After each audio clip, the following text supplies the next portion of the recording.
अगली कैबिनेट तक transfer policy पे भी हम कुछ काम करें, जितने खाली पद हैं उनको भी जल्दी से जल्दी भरें। मुझे संतोष है कि हमने अपना भर्ती अभियान जो चलाया हुआ है, एक एक विभाग की समीक्षा करते हुए एक एक पद पे अधिकांश लोगों को मौका मिले। पीएससी की भी पिछली पेंडिंग सारी निपटाने का प्रयास कर रहे हैं। मध्य प्रदेश के सरकारी कर्मचारी काफी लंबे समय से प्रदेश में ट्रांसफर पॉलिसी का इंतजार कर रहे हैं।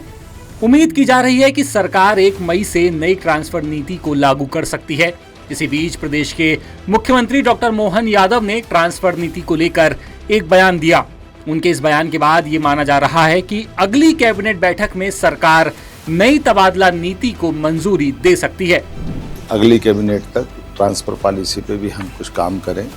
मैं उम्मीद करूँगा कि जिस प्रकार से हमने अपने अधिकारी कर्मचारियों के लिए भी हित की बात कही है, अलग अलग उनके वेतन भत्ते सभी प्रकार के पेंडिंग कामों को निराकरण की जैसे हम बात की है, इसी प्रकार से हम कोशिश कर रहे हैं कि सबके बीच में से निकाल करके उनके हितों को प्राथमिकता रखते हुए जितने खाली पद हैं उनको भी जल्दी से जल्दी भरें।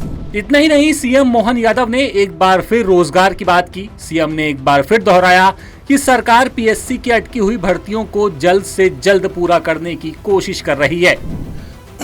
मुझे संतोष है कि हमने अपना भर्ती अभियान जो चलाया हुआ है, एक एक विभाग की समीक्षा करते हुए एक एक पद पे अधिकांश लोगों को मौका मिले। पीएससी की भी पिछली पेंडिंग सारी निपटाने का प्रयास कर रहे हैं।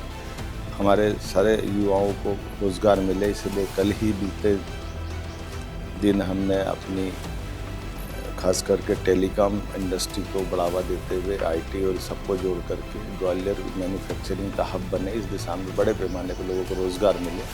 इसलिए 27 तारीख के आईटी एनक्लेव के लिए भी तैयारी चल रही है और हमारे अपने राज्य के अंदर जबलपुर, ग्वालियर इन सेक्टर में भी इसका बड़ा महत्व का एक केंद्र स्थापित हो। कुल मिलाकर सीएम मोहन यादव के इस बयान के बाद कर्मचारियों और रोजगार की उम्मीद लगाए बैठे युवाओं को राहत मिलती दिखाई दे रही है।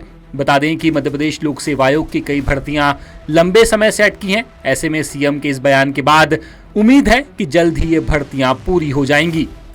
लेटेस्ट इन्वेस्टिगेटिव और इन डेप्थ खबरें देखने के लिए ज्वाइन कीजिए द सूत्र का व्हाट्सएप चैनल, सब्सक्राइब कीजिए यूट्यूब चैनल, लाइक कीजिए फेसबुक पेज और पढ़ते रहिए वेबसाइट www.dasudr.com।